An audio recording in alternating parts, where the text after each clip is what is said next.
Friends, આપણને ફાટામાં એક સરસ હોટલ મળી ગઈ છે, ગુજરાત ભવન કરીને.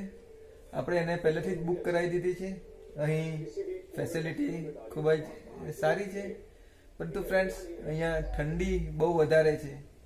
અત્યારનું તાપમાન લગભગ 6 ડિગ્રી જેટલું છે. એટલે જે ગરમ કપડાં અમે લાવ્યા હતા એ પહેરીને અત્યારે ફૂલ્લી આરામ ઉપર છે. ચાલો તો ફ્રેન્ડ્સ, આપણે ન્યૂ ટિહરીથી ફાટા સુધી જઈએ.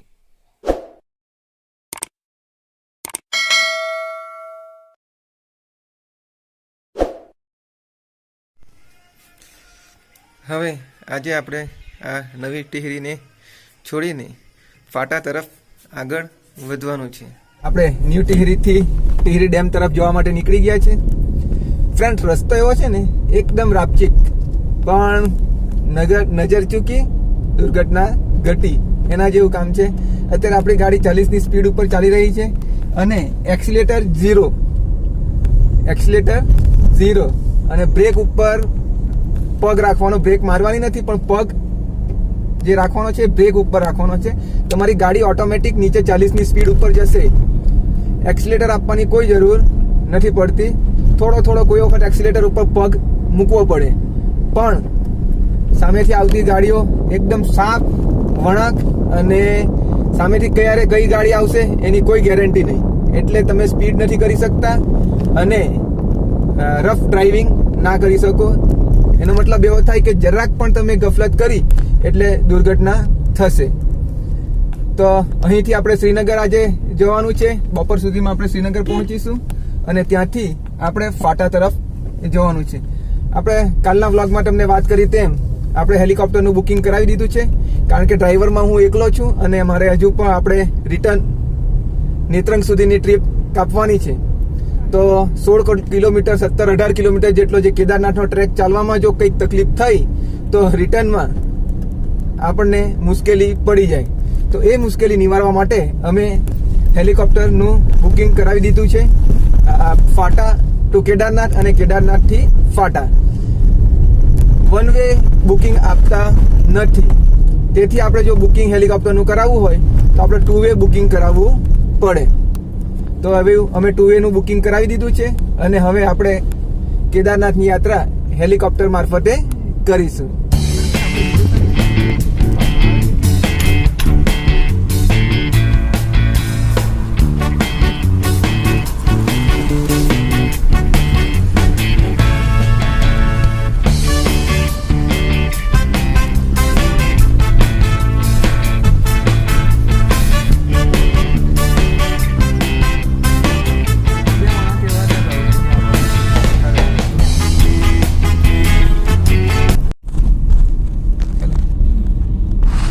ઉતરવામાં એટલે ન્યૂ ટેહરીથી ટેહરી ડેમ સુધીનો જે 15 કિલોમીટરનો જે રૂટ છે એમાં લગભગ 15 જેટલા હેરપિન બેન્ડ શાર્પ ટર્ન છે અને એકદમ કાળજીપૂર્વક નીચે ઉતારવું પડે એવી પરિસ્થિતિ છે. પણ પ્રોટેક્શન વોલ 15 કિલોમીટર સુધી છે. વચ્ચે 1-2 જગ્યાએ જરા તૂટેલી છે, પણ એ બહુ ખતરાની કોઈ નિશાની વાળું નથી. ત્યાં પ્લેન સપાટ જે રસ્તો છે ત્યાં તૂટેલી છે, પણ દરેક જગ્યાએ પ્રોટેક્શન વોલ મૂકવામાં આવેલી છે કે જેથી કોઈક અડચણભરી વિગત થાય તો તમે એ પ્રોટેક્શન વોલ એ તમને બચાવી લેશે. જો પ્રોટેક્શન વોલ અહીંયા ના હોય ને તો કાચો પોચો વ્યક્તિ ડ્રાઇવિંગમાં ચક્કર ખાઈને પડે. અહીંથી શ્રીનગર 36 કિલોમીટર બાકી છે અને ત્યાં પહોંચવાનો સમયગાળો હજુ છે 1 કલાક અને 8 મિનિટ. એટલે આપણે લગભગ 10 વાગ્યે અને 15 મિનિટે આપણે ત્યાં પહોંચી જઈશું. ફ્રેન્ડ્સ, 1 કલાક સુધી આપણે કશું પણ રેકોર્ડ ના કર્યો. એનું કારણ હતું કે રસ્તો બહુ જ ડેન્જર અને ટ્રાફિક પણ વધારે હતું. એટલે આપણું ટોટલ ધ્યાન ગાડી ચલાવવામાં રાખવું પડે એવું હતું, કારણ કે મોટા વાહનો માટે પણ અહીં પરમિશન છે. વચ્ચે અમુક રસ્તો એવો છે કે જ્યાં મોટા વાહનો માટે અલગથી રસ્તો બનાવવામાં આવ્યો છે, પરંતુ અમુક રસ્તા ઉપર નાના મોટા વાહનો જોડે જ જાય છે.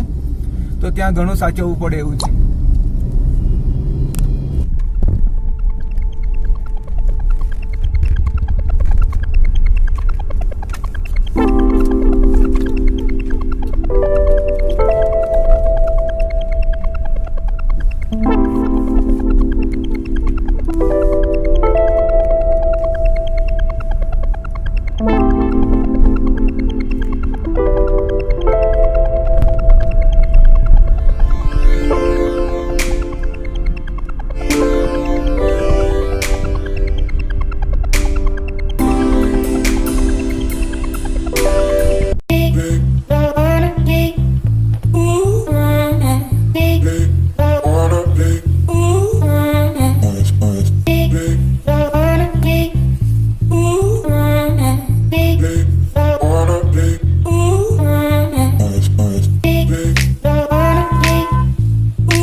ફ્રેન્ડ્સ, આપણે છે અત્યારે નેશનલ હાઈવે નંબર 7, જે ફેમસ છે ભારત દેશનો સૌથી લાંબામાં લાંબો નેશનલ હાઈવે, જે શ્રીનગરથી એટલે કે ઉત્તરાખંડમાં જે શ્રીનગર આવેલું છે ત્યાંથી દક્ષિણમાં કન્યાકુમારીને જોડે છે. અત્યારે આ રોડ અંડર કન્સ્ટ્રક્શન હોવાને કારણે હરિદ્વારથી શ્રીનગરની વચ્ચે એક જગ્યાએ બ્લોક છે, એને બ્લોકને દૂર કરવા માટે બંધ કરવામાં આવ્યો છે. 2 થી 2.5 મહિનાથી એના પર કામ ચાલે છે.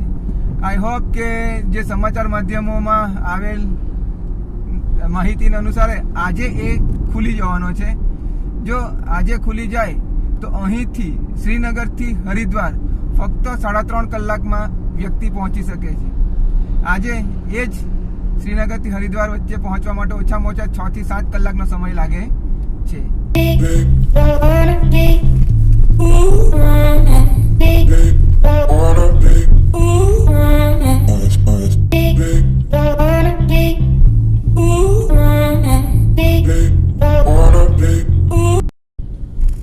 આપણે શ્રીનગર જે સિટી છે ત્યાં આવી ગયા છે અને અહીંથી જે કેદારનાથ છે એ 125 કિલોમીટર, બદ્રીનાથ છે એ 196 કિલોમીટર છે અને ફાટા અહીંથી 90 કિલોમીટર છે. હા ફ્રેન્ડ્સ, તમે કેદારનાથ અને બદ્રીનાથ આવવા માંગો છો તો આ રસ્તો પણ જરા જોઈ લેજો અને પછી સાહસ કરજો. બધા જ મિત્રોએ અમને કીધું છે કે ભાઈ તમારું સાહસ બહુ મોટું સાહસ છે, પરંતુ બાબાના દર્શન માટે જવું એવી દિલની ઈચ્છાને માન આપીને અમે નીકળી પડ્યા છે અને બાબાએ કીધું છે કે આપકી યાત્રા મંગલમય હોય.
ફ્રેન્ડ્સ, રસ્તો બાબાજીની ગુફામાં જતા હોય એવું લાગે છે.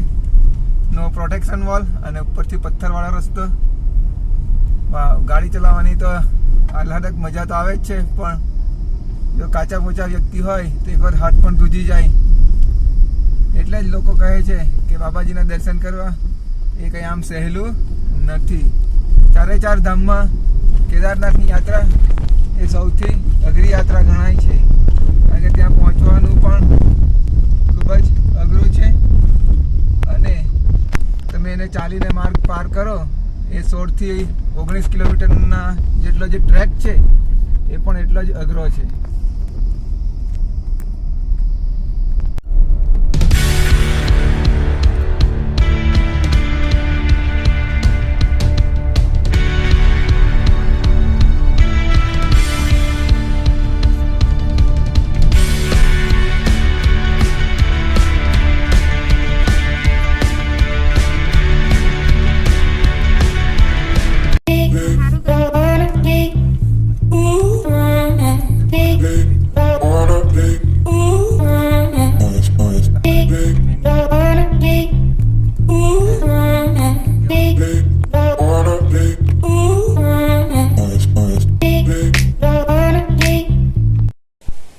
ફ્રેન્ડ્સ, આપણી પાછળ જે દેખાય છે એ હોટલનું નામ છે ગુજરાત ભવન, અને એ આવેલી છે ફાટામાં.